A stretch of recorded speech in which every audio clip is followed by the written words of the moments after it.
निश्चय इस अकेडमी पर आप सभी का स्वागत है। आज हम बात करेंगे 27 अगस्त के डेली करंट अफेयर्स क्विज की। देखते हैं हमारा पहला क्वेश्चन। आदिवासी बच्चों को उनकी मातृभाषा में पढ़ाने के लिए, उनकी मातृभाषा में शिक्षा देने के लिए कार्यक्रम चलाया गया है नमत बसई। नमत बसई कार्यक्रम या नमत बसई पहल, ये किसने शुरू किया है? तमिलनाडु ने, ओडिशा सरकार ने, आंध्र प्रदेश सरकार ने या केरल सरकार ने? तो चर्चा में क्यों है वो तो समझ ही गए कि ये पहल चलाई गई है किसके द्वारा? केरल सरकार द्वारा। क्यों चलाई गई है? आदिवासी बच्चों को उनकी मातृभाषा में शिक्षा देने के लिए नमत बसई पहल चलाई गई है।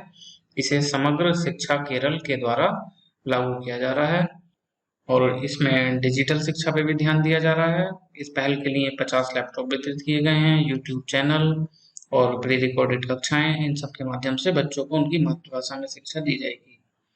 तो पीसीएस एग्जाम के लिए यह काम का हो सकता है आपके कि नमत बसई पहल को किसने शुरू करा है? केरल सरकार ने शुरू करा है। आंसर हो जाएगा इसका डी। नेक्स्ट, निम्नलिखित कथनों पर विचार करें।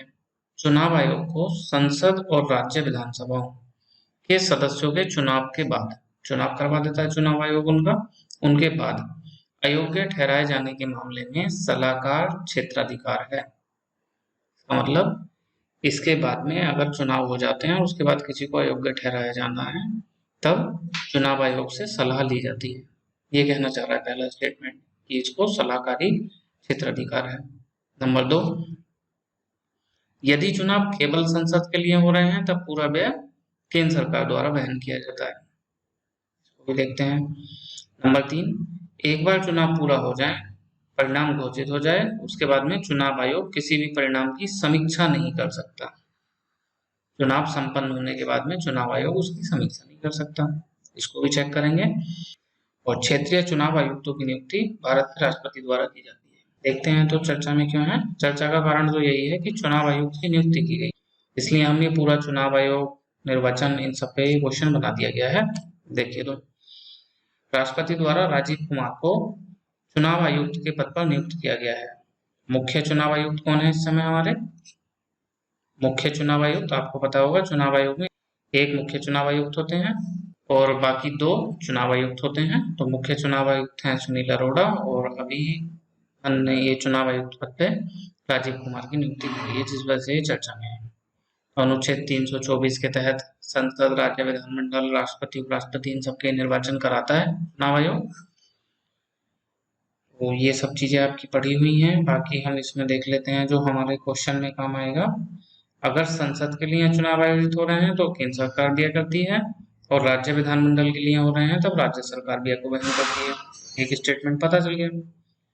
दूसरा, अगर एक बार मतदान पूरा हो जाए, परिणाम घोषित हो जाए, तब आयोग किसी भी परिणाम की समीक्षा नहीं कर सकता।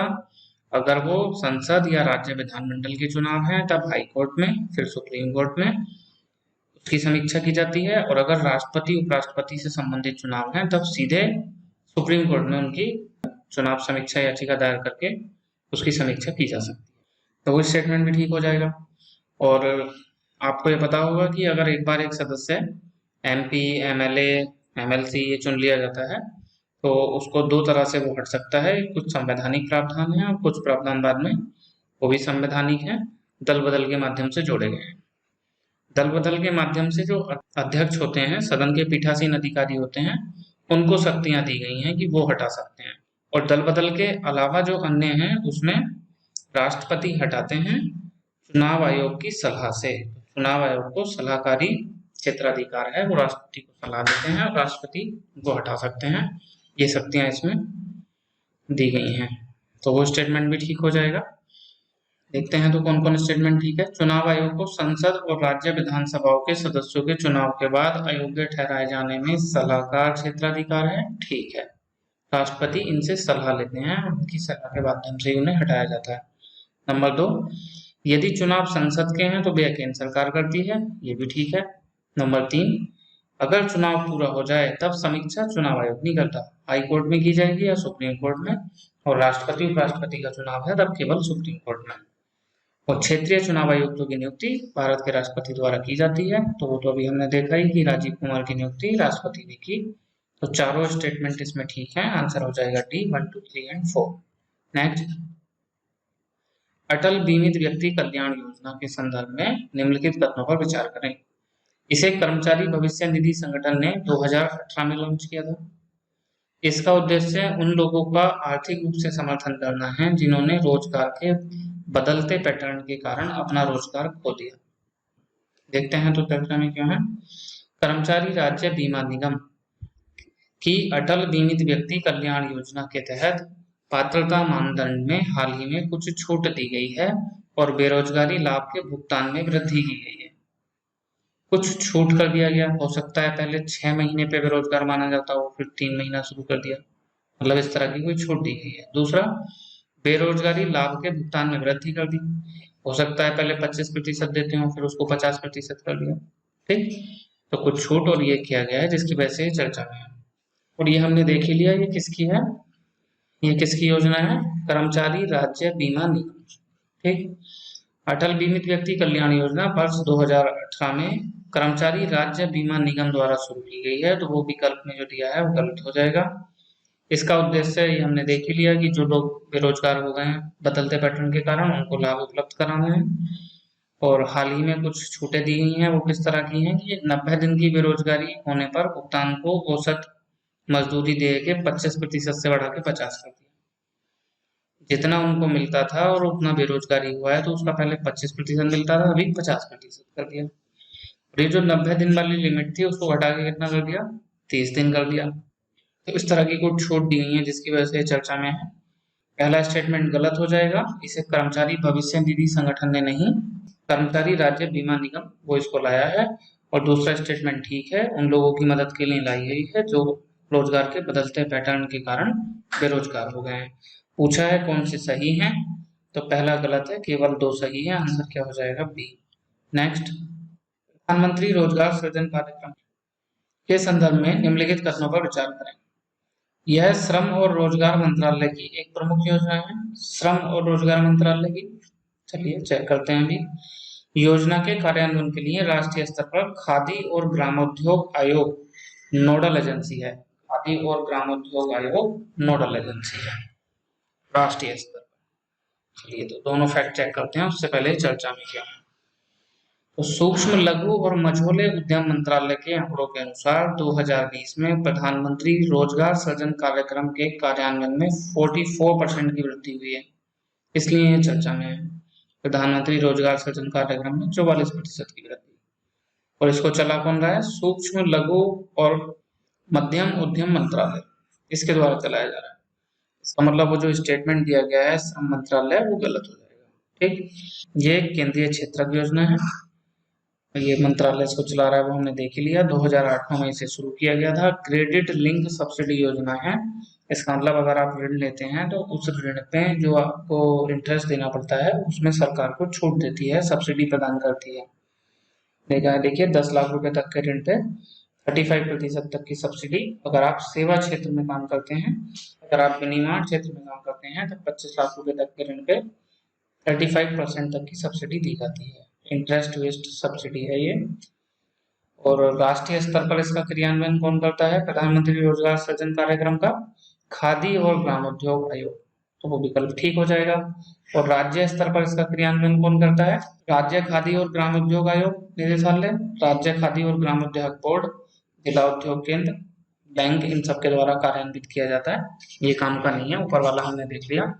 खादी और ग्रामोद्योग आयोग इसका क्रियान्वयन करने के लिए नोडल एजेंसी है। कौन लोग इसका लाभ उठा सकते हैं, तो 18 वर्ष से अधिक आयु का कोई भी व्यक्ति जो कोई स्वयं सहायता समूह चलाता हो, उसने पंजीकरण अधिनियम 1860 के तहत पंजीकृत किया गया हो, कोई संस्था पंजीकृत की हो, उत्पादन सहकारी समितियां, ऐसी सहकारी समितियां जो उत्पादन के क्षेत्र से जुड़ी हैं, और कोई धर्मार्थ ट्रस्ट।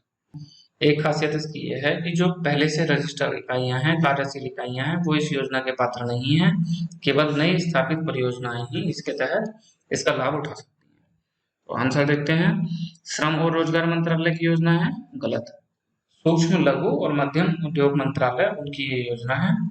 योजना के कार्यान्वयन के लिए राष्ट्रीय स्तर पर खादी और ग्रामोद्योग आयोग नोडल एजेंसी है, ठीक है। पूछा है कौन से सही है, केवल 2 सही है, आंसर हो जाएगा बी। नेक्स्ट, विदेशी निवेशकों को पंजीकृत विदेशी पोर्टफोलियो निवेशकों द्वारा निम्नलिखित में से कौन जारी किया जाता है? कैसे विदेशी निवेशक जो खुद को सीधे पंजीकृत किए बिना भारतीय शेयर बाजार का हिस्सा बनना चाहते हैं। आप ऐसे समझो ये भारत का शेयर मार्केट। कुछ विदेशी तो ऐसे हैं जिन्होंने यहाँ सेबी के पास में खुद को रजिस्टर किया गया है, तो वो तो होंगे विदेशी पोर्टफोलियो निवेशक। विदेशी पोर्टफोलियो निवेशक। कुछ लोग ऐसे हैं जो बिना सेबी में रजिस्टर किए यहाँ पैसा इन्वेस्ट करना चाहते हैं, तो वो लोग अपना पैसा इन विदेशी पोर्टफोलियो निवेशक को दे देते हैं और ये लोग इनके बदले में एक रसीद इनको दे देते हैं उस व्यक्ति को जो बिना रजिस्टर करे भारत में पैसा इकट्ठा करना चाह रहा है। तो इस रसीद को क्या बोलते हैं? ये विदेशी पोर्टफोलियो निवेशक विदेशी निवेशकों को क्या देता है इस पैसे के बदले में? कौन सी रसीद देता है? ये प्रश्न पूछना चाह रहा है। क्या सर्टिफिकेट ऑफ डिपॉजिट जारी करता है, क्या कमर्शियल पेपर, क्या प्रॉमिसरी नोट या पार्टिसिपेटरी नोट? देखते हैं तो चर्चा में क्यों है। हाल ही में सेबी ने बताया है कि जो पार्टिसिपेटरी नोट्स हैं उनके माध्यम से भारत में आने वाला पैसा बहुत तेजी के साथ बढ़ा है। पिछले 4 महीने से लगातार बढ़ रहा है, मतलब लॉकडाउन की अवधि में ये पी नोट्स के माध्यम से आने वाला पैसा तेजी से बढ़ा है। मतलब ऐसे लोग जो भारत में रजिस्टर नहीं है वो अन्य रजिस्टर्ड व्यक्तियों के माध्यम से भारत में पैसा निवेश कर रहे हैं और ये व्यक्ति इनको क्या जारी करता है? पी नोट्स जारी करता है। ये अपना पैसा दे देते हैं, ये उन्हें पार्टिसिपेटरी नोट्स दे देता है और वो पार्टिसिपेटरी नोट्स वापस से इसको देकर वो पैसा इनसे लिया जा सकता है। तो आंसर हमें पता चल गया, इसका आंसर क्या हो जाएगा? Participatory notes. बाकी ये सब पढ़ लेना, आंसर हमें हमारा पता चल गया। पी नोट्स के बारे में काफी चिंताएं हैं, मुख्य परीक्षा में भी प्रश्न इससे बनता है, प्रीलिम्स में भी बनता है। कुछ कहते हैं मनी लॉन्ड्रिंग में इसका यूज करा जाता है, कुछ लोग बोलते हैं आतंकवाद में पी नोट्स का प्रयोग करा जाता है, ब्लैक मनी को व्हाइट मनी बनाने में, मतलब मनी लॉन्ड्रिंग में, इन चीजों में पी नोट्स जो है वो धन की हेराफेरी में काम करते हैं। लेकिन जो इन्वेस्टमेंट होता है इंडिया में और अन्य देशों में वो पी नोट्स में बहुत बड़ी मात्रा में होता है, तो इसलिए देश इसको रोकना नहीं चाहते। तो हमारा आंसर क्या हो जाएगा इसका? अगर कोई विदेशी निवेशक खुद को बिना रजिस्टर करे भारत में पैसा इन्वेस्ट करना चाहता है तो विदेशी पोर्टफोलियो निवेशक के माध्यम से कर सकता है और इसके बदले में विदेशी पोर्टफोलियो निवेशक इनको पी नोट्स जारी करता है, पार्टिसिपेटरी नोट्स जारी करता है। आंसर हो जाएगा डी। अगर ये क्विज आपको पसंद आए तब आप इसे लाइक करें, अपने फ्रेंड्स के साथ ज़्यादा से ज़्यादा शेयर करें और निश्चय इस अकेडमी को सब्सक्राइब करें।